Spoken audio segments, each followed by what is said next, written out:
दोस्तों, ये कहानी है एक ऐसे देश की जहां भूकंप आने की वजह से सब कुछ तबाह हो जाता है, लेकिन उसी जगह पर एक बिल्डिंग बिल्कुल सेफ खड़ी रहती है और वहां पर अभी भी लोग रह सकते हैं। मगर इसी वजह से कुछ लोग जिनके घर भूकंप में तबाह हो गए होते हैं, वो वहां रह रहे लोगों की जान लेने पर उतर आते हैं। लेकिन वो लोग ऐसा क्यों करना चाहते हैं और इस सिचुएशन को बची हुई जगह पर रहने वाले लोग आखिर किस तरह हैंडल करेंगे? क्या वो सभी लोग एक साथ मिलकर रह पाएंगे या फिर सभी लोग इस लड़ाई में मारे जाएंगे? चलिए देखते हैं इस कहानी में। तो कहानी की शुरुआत में हमें दिखाया जाता है कि कोरिया के सभी लोग अब छोटे छोटे घरों की बजाय बड़े बड़े अपार्टमेंट कॉम्प्लेक्स बनाकर उसमें रहना पसंद करते हैं, जिस वजह से अब पूरे देश में काफी ज्यादा अपार्टमेंट कॉम्प्लेक्स बन चुके हैं और सभी लोग उसके अंदर रहते हैं। लेकिन फिर एक दिन एक भूकंप उन सभी अपार्टमेंट कॉम्प्लेक्स बिल्डिंग को तबाह कर देता है और इस वजह से पूरा शहर तबाह हो जाता है। फिर अगले सीन में हम मिनसंग नाम के एक आदमी को देखते हैं जो कि सिविल सर्विस में काम करता है। यहीं उसके साथ उसकी वाइफ म्योंगवा भी होती है जो कि एक नर्स होती है। अब मिनसंग जब नींद से जागता है तो वो अपने अपार्टमेंट की बालकनी से बाहर देखता है, जहां उसे दिखाई देता है कि भूकंप आने से सभी के सभी अपार्टमेंट कॉम्प्लेक्स तबाह हो चुके हैं और बस वहां एक ही अपार्टमेंट कॉम्प्लेक्स बचा है जिसके अंदर मिनसंग रहता है। अब मिनसंग अपनी बिल्डिंग से नीचे जाता है तो वो देखता है कि इस अपार्टमेंट में रहने वाले लोग मदद बुलाने की कोशिश कर रहे हैं, लेकिन यहाँ पर कोई भी रेस्क्यू टीम नहीं आ पाती। अब इसके बाद मिनसंग कुछ पानी की बोतल्स को लेकर अपने रूम में आ जाता है। यहाँ उसकी वाइफ म्योंगवा घर में खाने पीने की चीजों को संभाल कर रख रही होती है ताकि ये दोनों लंबे समय तक उनका इस्तेमाल कर सकें। लेकिन यही म्योंगवा मिनसंग को बताती है कि हमारे पास बस एक हफ्ते का ही राशन बचा हुआ है। वो मिनसंग से कहती है कि हमें कहीं और चलकर रहना चाहिए, पर मिनसंग म्योंगवा को यहाँ से जाने से मना कर देता है और कहता है कि हमें बचाने के लिए जल्दी ही यहाँ पर कोई टीम आ जाएगी, इसीलिए हमें यहाँ पर रहकर उनका इंतजार करना होगा। म्योंगवा मिनसंग की बात मान जाती है। यही हम बाहर के मौसम को देखते हैं जो कि अब काफी ठंडा होने लगा था और दूसरे अपार्टमेंट में रहने वाले लोग जिनकी बिल्डिंग्स भूकंप में तबाह हो गईं, वो मिनसंग के अपार्टमेंट में रहने आने लगते हैं। यही एक बूढ़ी औरत अपने बच्चे को मिनसंग के रूम के पास लेकर आती है और मिनसंग से कहती है कि हमें आज रात यहाँ पर रहने दीजिए। मिनसंग उन्हें रहने से मना करता है, मगर तभी यहाँ पर म्योंगवा आती है और जब वो उस छोटे बच्चे को देखती है तो उसे उस पर तरस आ जाता है और इसीलिए म्योंगवा उन दोनों को अंदर बुला लेती है और उन्हें अपने साथ रहने के लिए एक रूम दे देती है। फिर अगले दिन मिनसंग जब अपनी बिल्डिंग से नीचे जाता है तो यहाँ पर वो एक आदमी को देखता है जो कि खाना बेच रहा होता है, लेकिन वो पैसों की बजाय कीमती चीजों के बदले में खाना देता है। मिनसंग उस आदमी को अपनी घड़ी देता है और कुछ खाने का सामान खरीद लेता है, जिसके बाद मिनसंग उसे अपने रूम की तरफ ले जाने लगता है। तभी उसे कुछ आउटसाइडर्स यानी कि बाहर के लोग दिखते हैं जो कि कुछ अपार्टमेंट में रह रहे लोगों से उनका रूम छीन रहे होते हैं और उन्हें बाहर निकाल रहे होते हैं। इसी भीड़ भाड़ में जब धक्का लगता है तो मिनसंग का खाना नीचे गिर जाता है। जैसे तैसे मिनसंग उस खाने को उठाता है और अपनी वाइफ के पास आता है। मिनसंग उसे बेडरूम में ले जाकर उसे वो खाने के लिए देता है, लेकिन म्योंगवा कहती है कि हमें ये खाना उस बूढ़ी औरत और उस बच्चे के साथ भी बांटना चाहिए। पर मिनसंग उसे ऐसा करने से मना कर देता है और कहता है कि हमारे पास इतना खाना नहीं है जो हम दूसरे लोगों को भी खिला सकें। लेकिन तभी वो बच्चा और उसकी मॉम यहाँ पर आ जाते हैं और जब मिनसंग उस बच्चे को देखता है तो उसे भी उस बच्चे पर तरस आ जाता है और मिनसंग उस बच्चे को खाना दे देता है। अब कुछ दिनों बाद बाहर और भी ज्यादा ठंड बढ़ जाती है। साथ ही इस अपार्टमेंट में आउटसाइडर्स के आने से कुछ लोगों को परेशानी होने लगी थी। फिर एक दिन अपार्टमेंट के एक रूम में आग भी लग जाती है। ये देखकर सभी लोग डरने लगते हैं। तभी अपार्टमेंट में रहने वाला एक आदमी यंग तक आता है और मिनसंग के साथ मिलकर किसी तरह उस आग को बुझा देता है। ये देखकर सभी अपार्टमेंट के लोग मिनसंग और यंग तक को थैंक्स बोलते हैं और फिर इस अपार्टमेंट के सभी रेजिडेंट यानी कि इस अपार्टमेंट में पहले से रहने वाले लोग एक मीटिंग करते हैं। ये लोग अब सोचते हैं कि हम बाहर से आ रहे लोगों का अब क्या करें। यहाँ बैठे सभी लोगों की बाहर से आ रहे लोगों के बारे में अलग अलग राय होती है, जिस वजह से इनमें आपस में ही बहस होने लगती है। तभी एक लेडी इन सबको शांत कराती है और फिर ये सब फैसला करते हैं कि इन्हें सबसे पहले अपना एक लीडर चुनना चाहिए जो कि हर मुश्किल का सामना कर सके और हमारे बीच लड़ाइयों को भी रुकवा सके। इसके बाद सभी लोग मिलकर उसी आदमी यंग तक को अपना लीडर बना लेते हैं और सबसे पहले बाहर से अपार्टमेंट में आ रहे लोगों को निकालने के लिए कहते हैं ताकि अपार्टमेंट के सभी लोग शांति से रह सकें। ये लोग ऐसा करने के लिए वोटिंग करते हैं कि आउटसाइडर्स को अपार्टमेंट से निकालें या फिर उन्हें यहाँ पर रहने दें और फिर सभी लोग अपना वोट दे देते हैं, जिसमें ज्यादा लोगों ने आउटसाइडर्स को बाहर निकालने के लिए वोट किया होता है।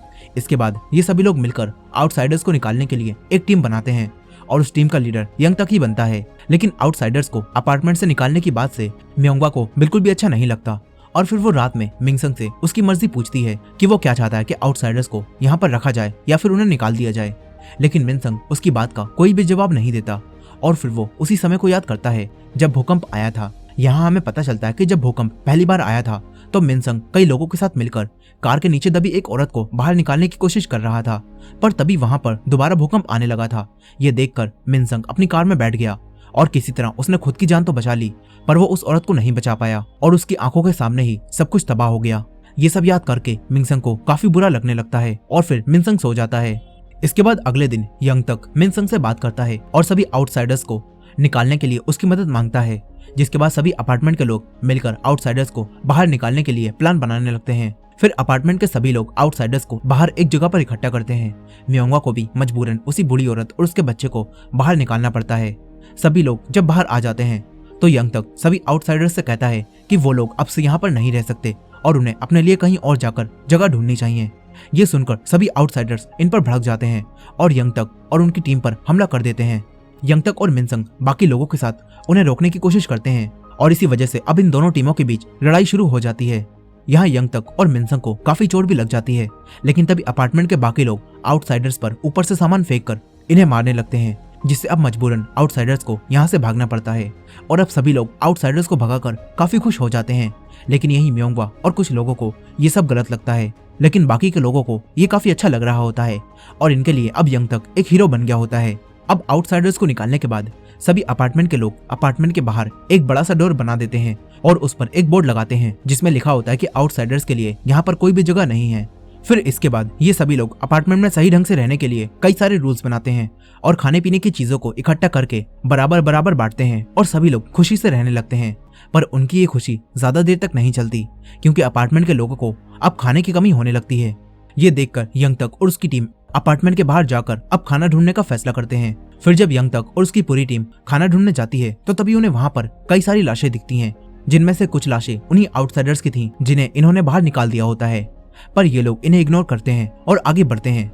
ये पूरी टीम अपार्टमेंट के लोगों के लिए खाना ढूंढ कर लाती है, पर उनका लाया खाना पूरा नहीं पड़ पाता, जिस वजह से यंगतक और उसकी टीम अब रोज खाना ढूंढने बाहर जाने लगती है, पर लाया हुआ खाना एक दिन से ज्यादा नहीं चल पाता। अब इसी तरह कुछ दिन बीत जाते हैं। एक दिन जब यंगतक और मिनसंग खाना ढूंढने जाते हैं तो यहाँ यंगतक और मिनसंग आपस में बातें करने लगते हैं। दोनों एक दूसरे को अपनी लाइफ के बारे में बताते हैं। तभी यंगतक मिनसंग से उसके बच्चों के बारे में पूछता है, जिस पर मिनसंग यंगतक को बताता है कि मेरी वाइफ का इस अपार्टमेंट में आते ही मिसकैरेज हो गया था, जिस वजह से वो बहुत अपसेट रहती थी और हमारा अभी कोई बच्चा नहीं है। वहीं दूसरी तरफ हम म्योंगवा को देखते हैं, जिसे एक बच्चे की आवाज आती है। म्योंगवा उस बच्चे को देखती है तो ये वही बच्चा होता है जिसे म्योंगवा ने अपने घर में रखा था। अब तभी एक आदमी वहां आता है और उसे उठाकर अपने रूम में ले जाता है। म्योंगवा उस बच्चे से वॉकी टॉकी पर बात करती है और अब म्योंगवा को पता चलता है कि उस आदमी ने उस बूढ़ी औरत और उस बच्चे को अपने घर में छुपा कर रख रखा है ताकि कोई भी अपार्टमेंट के लोग उन्हें ना देख पाए। म्योंगवा भी उस बच्चे के बारे में किसी को नहीं बताती। इस तरफ यंगतक को एक खाने की दुकान दिखाई देती है। सभी लोग उस दुकान को खोलकर उसके अंदर जाने लगते हैं। तभी अंदर से एक आदमी गन लेकर निकलता है और इन सभी लोगों के ऊपर गन तान लेता है और सभी को यहाँ से भाग जाने के लिए कहता है। लेकिन तभी मिनसंग उस आदमी पर पीछे से हमला करता है, जिसके बाद यंगतक भी उस आदमी पर हमला करता है और उसकी गन छीन लेता है। ये लोग उस आदमी को काफी मारते हैं और फिर उसकी दुकान के अंदर जाते हैं, जहाँ पर इन्हें कई सारा खाने का सामान दिखाई देता है और ये लोग उस खाने को अपने साथ ले जाने लगते हैं। लेकिन यही मिनसंग उस आदमी जिसे इन्होंने पीटा था उसकी बेटी और उसकी वाइफ को रोता हुआ देखता है और ये देखकर उसे काफी बुरा लगता है, यानी कि मिनसंग भी ये सब नहीं करना चाहता था। खैर इसके बाद वो सब खाना लेकर अपने अपार्टमेंट में आ जाते हैं और अब सभी लोग यहाँ पर पार्टी करने लगते हैं, क्योंकि इन्हें आज बहुत दिनों बाद अच्छा खाना मिला था। लेकिन म्योंगवा ये सब देखकर बिल्कुल भी खुश नहीं होती और खाना भी नहीं खाती, क्योंकि उसे ये सब गलत लग रहा होता है। वहीं दूसरी तरफ अपार्टमेंट के डोर पर दो लोग पहरा दे रहे होते हैं। तभी उन्हें एक लड़की अपार्टमेंट की तरफ आती हुई दिखाई देती है, जो कि इसी अपार्टमेंट में रहती थी और उसका रूम यंगतक के बराबर में था, यानी कि ये यंगतक की नेबर होती है। वो दोनों आदमी उस लड़की को अंदर ले आते हैं। यहाँ एक लेडी उसे पहचान लेती है और उसे यंगतक को दिखाकर कहती है कि तुम्हें ये याद है, ये तुम्हारे नेबर हैं। लेकिन ये लड़की हेवन उनसे कहती है कि मुझे ये याद नहीं है। ये लोग सोचते हैं कि अभी ये लड़की हेवन बड़ी मुश्किल से यहाँ तक पहुंची है, इसीलिए ये परेशान है। अब इसके बाद यंगतक सभी अपार्टमेंट के लोगों को बताता है कि इस लड़की का नाम हेवन है और ये मेरे बराबर वाले रूम में रहती है। ये सुनकर सभी लोग इस लड़की हेवन को इस बिल्डिंग में रहने देते हैं। लेकिन ये लड़की हेवन अभी भी यंगतक को नहीं पहचान पा रही थी, जिसके बाद हमें भूकंप आने से पहले का सीन दिखाया जाता है, जहाँ हमें पता चलता है कि ये आदमी असली यंगतक नहीं है और ये आदमी इसी अपार्टमेंट में आता है और असली यंगतक से अपने उधार दिए पैसे मांगने लगता है। पर असली यंगतक उसे पैसे देने से मना कर देता है। इस पर यह आदमी उसे मारने लगता है और यहीं पर यंगतक का मर्डर कर देता है। तभी यहाँ भूकंप आ जाता है और इस अपार्टमेंट के अलावा सब कुछ तबाह हो जाता है। ये सब देखकर ये आदमी यहीं रहने का फैसला करता है और इस तरह ये यंगतक बनकर अपार्टमेंट के लोगों के साथ रहने लगता है। इस सब से हमें पता चलता है कि असली यंगतक तो असल में मर चुका है और अभी जो अपार्टमेंट में यंगतक बनकर रह रहा है वो असल में आउटसाइडर है। अब इसके बाद कहानी वापस प्रेजेंट में आती है, जहाँ सभी लोगों को उनके किए कामों के हिसाब से खाना दिया जाता है। जो भी जितना अपार्टमेंट के लिए काम करता है उसे उतना ही खाना मिलता है। ये देखकर कुछ लोगों को बिल्कुल भी अच्छा नहीं लगता। यही म्योंगवा भी मिनसंग को अब खाना ढूंढने जाने से मना करती है और बोलती है कि मैं नहीं चाहती कि कोई हमें शेल्फिश कहे। इसके बाद म्योंगवा उसी आदमी के पास थोड़ा खाना लेकर जाती है जिसने उस बच्चे और उसकी माँ को अपने घर में छुपा कर रख रखा है। म्योंगवा उसे खाना देती है और यहाँ से जाने लगती है, लेकिन यंग तक दूर से उसे ऐसा करते हुए देख लेता है। इसके बाद यंग तक एक हीटर लेकर उसी नई लड़की हेवोन के पास जाता है और उससे पूछता है कि क्या तुम मुझे जानती हो। यहाँ हेवोन उस आदमी से बोल देती है कि मैं जानती हूँ, तुम असली यंग तक नहीं हो। ये आदमी हेवोन को कुछ भी नहीं करता। इसके बाद म्योंगवा हेवोन के लगी चोटों पर पट्टी करती है और उससे बाहर के माहौल के बारे में पूछती है। इस पर हेवोन उसे बताती है कि अपार्टमेंट के बाहर आउटसाइडर्स के बहुत बुरे हाल हैं और भूकंप आने के बाद इतने दिनों तक मैं एक स्टेशन पर थी जहाँ के लोग दूसरों की मदद भी करते हैं, पर हमारे अपार्टमेंट के लोग किसी की भी मदद नहीं करते। अब तभी एक औरत हेवोन के पास आती है और उसे ऐसा बोलने से मना करती है।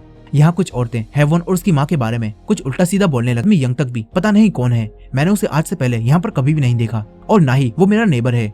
ये सुनकर म्योंगवा हैरान रह जाती है।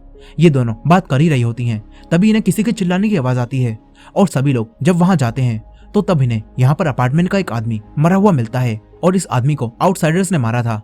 यहाँ पर इन्हें एक ब्लड नोट भी मिलता है जिसमें लिखा होता है कि सभी अपार्टमेंट में रहने वाले लोग बहुत ही बुरे हैं और अब उनका ऐसा ही हाल होगा, यानी कि अब आउटसाइडर्स ने इनके खिलाफ जंग का ऐलान कर दिया है।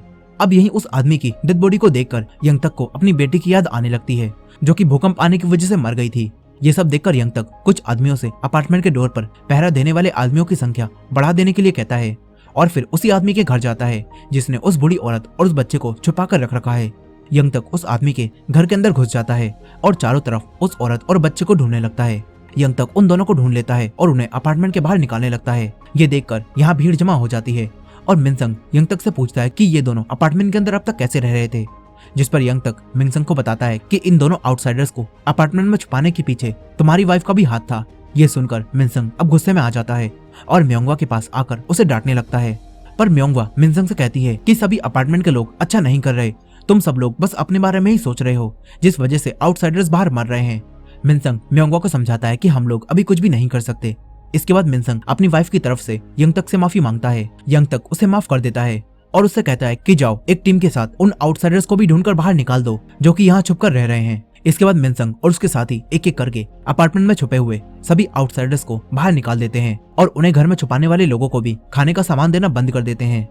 यही म्योंगवा को ये सब बिल्कुल भी अच्छा नहीं लगता क्योंकि वो सबकी मदद करना चाहती थी। म्योंगवा उस आदमी को जिसने उस बच्चे और उसकी माँ को अपने घर में छुपाया था वो उसे कुछ खाना देने जाती है, पर वो आदमी खाना लेने से मना कर देता है। वहीं दूसरी तरफ यंग तक उन सभी लोगों से जिन्होंने आउटसाइडर्स को अपने घर में छुपाया उनसे माफी मंगवाता है। ये देखकर वो आदमी जिसने उस बच्चे को छुपाया था वो बाहर आता है और सभी लोगों से कहता है कि तुम लोग बिल्कुल भी अच्छा नहीं कर रहे हो। इसके बाद वो आदमी वहां से कूदकर अपना ले लेता है। ये देखकर म्योंगवा को काफी बुरा लगता है। फिर थोड़ी देर बाद अपार्टमेंट के पास में एक पानी का टैंक फट जाता है जिससे अब यहाँ रहने वाले लोगों की पानी की दिक्कत भी खत्म हो जाती है और सभी लोग इतने सारे पानी को देखकर बहुत खुश हो जाते हैं। लेकिन म्योंगवा बिल्कुल भी खुश नहीं होती। वो हेवोन से मिलती है और उससे कहती है कि मुझे वही बात डिटेल में बताओ जो तुमने मुझे पहले बताई थी। ये सुनकर हेवोन अब म्योंगवा को बताती है कि ये जो आदमी यंग तक बनकर यहाँ रह रहा है वो असल में यंग तक नहीं है बल्कि ये भी एक आउटसाइडर ही है, क्योंकि एक दिन मैं किसी काम से असली यंग तक से मिली थी और इसी वजह से मुझे पता है कि ये यंग तक नहीं है। अब ये जानकर म्योंगवा और हेवोन इस आदमी का सच सभी लोगों के सामने लाने का ठान लेती हैं। वहीं अपार्टमेंट की एक लेडी यंग तक को बताती है कि अपार्टमेंट में अब खाना खत्म हो चुका है। ये सुनने के बाद यंग तक और मिनसंग दोबारा अपनी टीम के साथ खाना ढूंढने के लिए निकल जाते हैं। यहाँ पर इन्हें एक फूड फैक्ट्री दिखाई देती है जो कि पूरी तरह से मलबे से दबी होती है। मिनसंग किसी तरह उस फैक्ट्री के अंदर घुस जाता है। यहाँ उसे बहुत सारा खाना दिखाई देता है। सभी लोग उस खाने को फैक्ट्री से बाहर निकाल लेते हैं। इस तरफ म्योंगवा और हेवोन भी यंग तक के खिलाफ सबूत ढूंढने के लिए चोरी छुपे यंग तक के घर में घुस जाती हैं। तभी इन्हें यहाँ पर एक पूरी तरह से ढकी हुई वॉशिंग मशीन दिखाई देती है। उसे इस तरह से ढका देखकर म्योंगवा को कुछ अजीब लगता है और वो उसे खोल देती है और इसके अंदर इन्हें असली यंग तक की डेड बॉडी मिलती है जो देखकर ये हैरान रह जाती हैं। वहीं दूसरी तरफ यंग तक और मिनसंग खाना लेकर वापस अपार्टमेंट की तरफ आने लगते हैं। तभी मिनसंग को एक हेयर क्लिप दिखाई देता है और मिनसंग उसे उठाकर अपने पास रख लेता है ताकि वो ये म्योंगवा को देखकर उसे खुश कर सके। लेकिन अब तभी इस जगह पर रहने वाले आउटसाइडर्स पूरी टीम पर हमला कर देते हैं जिससे टीम के बहुत सारे मेंबर्स घायल हो जाते हैं। तभी यंग तक भी अपनी गन से आउटसाइडर्स पर हमला करता है और अपनी टीम को लेकर वापस अपार्टमेंट में आ जाता है। यहीं इनकी टीम का एक लड़का आउटसाइडर्स के हमले से मर गया होता है और उसकी डेड बॉडी को देखकर उसकी माँ काफी रोती है और यंगतक को उसकी मौत का जिम्मेदार ठहराने लगती है। तभी वहां पर म्योंगवा भी आती है और सब लोगों को असली यंगतक की डेड बॉडी दिखाती है और सबसे कहती है कि ये आदमी भी असल में आउटसाइडर है और ये यहाँ पर यंगतक बन के रह रहा है और इसने ही जो बाहर वाले लोगों के साथ किया है उसी वजह से इस अपार्टमेंट के लोग अब मर रहे हैं। लेकिन यंगतक ये सब देखकर बोलता है कि अगर अपार्टमेंट के किसी भी आदमी को कोई भी फर्क नहीं पड़ता और सभी लोग यंगतक की सच्चाई जानने के बाद काफी गुस्से में आ जाते हैं और उसे अपार्टमेंट से बाहर निकालने लगते हैं। तभी यंगतक हेवन को देखता है जिसने उसका सच सबको बताया है। हेवन को देखकर उसे काफी गुस्सा आता है और वो हेवन को एक बड़े से गड्ढे में फेंक देता है जिससे हेवन वहीं मर जाती है। उसे ऐसा करते हुए देखकर अब मिनसंग भी यंगतक के ऊपर गन पॉइंट कर लेता है, लेकिन तभी यंगतक बड़ी ही चालाकी से मिनसंग के हाथ से वो गन छीन लेता है। यहाँ अब इन सबके बीच में आपस में ही लड़ाई होने लगती है और तभी बहुत सारे आउटसाइडर्स अपार्टमेंट के डोर को तोड़ देते हैं और यहाँ पर आकर यहाँ रहने वाले लोगों को मारने लगते हैं। फिर यंगतक और सभी लोग उन्हें रोकने की कोशिश करते हैं और मिनसंग भी जल्दी से म्योंगवा को लेकर अपने रूम में छुप जाता है। लेकिन तभी यहाँ पर दो आउटसाइडर्स आकर मिनसंग पर चाकू से हमला कर देते हैं। मिनसंग किसी तरह उन्हें मारता है और अपने रूम से भागकर बाहर आ जाता है। मिनसंग काफी जख्मी हो जाता है। यहीं एक आउटसाइडर यंगतक और उसकी टीम के ऊपर एक बम फेंकता है। ये देखकर यंगतक उसे वापस आउटसाइडर की तरफ फेंकने लगता है, लेकिन तभी वो बम हवा में ही फट जाता है जिससे यंगतक और काफी सारे लोगों को काफी चोट लग जाती है। इधर मिनसंग म्योंगवा को लेकर अपार्टमेंट से बाहर निकल जाता है और एक टूटे हुए अपार्टमेंट में जाकर छुपता है। यहीं मिनसंग आउटसाइडर्स के हमले से काफी जख्मी हो जाता है। वहीं दूसरी तरफ यंगतक भी बम के ब्लास्ट होने की वजह से अब लड़ने की हालत में नहीं बचता और अपने रूम में चला जाता है और अपनी बेटी और अपनी वाइफ की फोटो देखकर उन्हें याद करने लगता है। फिर तभी आउटसाइडर्स उसके रूम में भी आ जाते हैं और यंगतक कुछ भी नहीं कर पाता और वहीं पड़ा रहता है। इस तरह आउटसाइडर्स इनके अपार्टमेंट पर कब्जा कर लेते हैं। इस तरफ अगले दिन म्योंगवा घायल मिनसंग को लेकर आगे बढ़ती है और दोनों एक टूटे हुए चर्च में रात में सोने के लिए रुक जाते हैं। यहाँ मिनसंग म्योंगवा को वही हेयर क्लिप देता है जो उसे खाना ढूंढते समय मिला था। मिनसंग म्योंगवा से बात करता है और अपनी सभी गलतियों के लिए म्योंगवा से माफी मांगता है। इसके बाद ये दोनों सो जाते हैं, लेकिन अगले दिन जब म्योंगवा जागती है तो देखती है कि मिनसंग तो अब मर चुका है। ये देखकर म्योंगवा को काफी दुख होता है और वो रोने लगती है। तभी कुछ आउटसाइडर्स उसके पास आते हैं जो कि यहाँ पर पास ही में रहते थे और वो म्योंगवा की मदद करते हैं। म्योंगवा मिनसंग को दफना देती है और फिर वो आउटसाइडर्स म्योंगवा को अपने साथ एक टूटे हुए अपार्टमेंट में ले जाते हैं। यहाँ म्योंगवा देखती है कि यहाँ पर ये लोग साथ में मिलकर रह रहे हैं और इस मुश्किल के समय में सरवाइव कर रहे हैं। साथ ही यहाँ पर कोई भी एक दूसरे के साथ भेदभाव भी नहीं कर रहा। ये देखकर म्योंगवा खुश हो जाती है। ये लोग म्योंगवा को खाने के लिए राइस बोल देते हैं और उससे कहते हैं कि अगर तुम्हारे पास कोई जगह नहीं है तो तुम यहाँ पर रह सकती हो। ये बात सुनकर म्योंगवा इन्हीं आउटसाइडर्स के साथ रहने का फैसला करती है और इसी एंडिंग के साथ ये कहानी यहीं खत्म हो जाती है। ये कहानी हमें सिखाती है कि मुश्किल के समय में हमें सिर्फ अपने बारे में ही नहीं सोचना चाहिए, बल्कि उन लोगों का भी ख्याल रखना चाहिए जो हमसे भी ज्यादा बुरे हालात से गुजर रहे हों। इस कहानी में हमें दिखाया गया कि अपार्टमेंट कॉम्प्लेक्स में रहने वाले लोगों के पास खाने पीने की चीजों की कमी थी, लेकिन उनके पास एक सिर्फ जगह थी। वो चाहते तो कई आउटसाइडर्स को अपने अपार्टमेंट कॉम्प्लेक्स में रहने के लिए जगह दे सकते थे, लेकिन उन्होंने उनकी मदद करने के बजाय उनसे मुंह मोड़ लिया, जिसके नतीजे में आउटसाइडर्स के दिमाग में इनके लिए बुरी इमेज बन गई।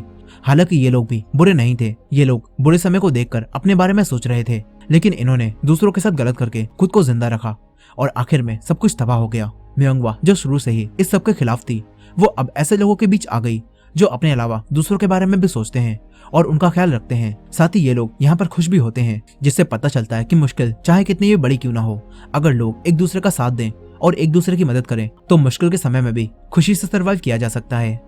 खैर, आपको ये कहानी कैसी लगी कमेंट में जरूर बताइएगा, और ये वीडियो पसंद आई हो तो वीडियो को लाइक करना मत भूलिएगा, और हमारे चैनल पर नए हैं तो हमारे चैनल वॉच मिस्ट्रीज हिंदी को सब्सक्राइब कर लीजिए। मिलते हैं नेक्स्ट वीडियो में।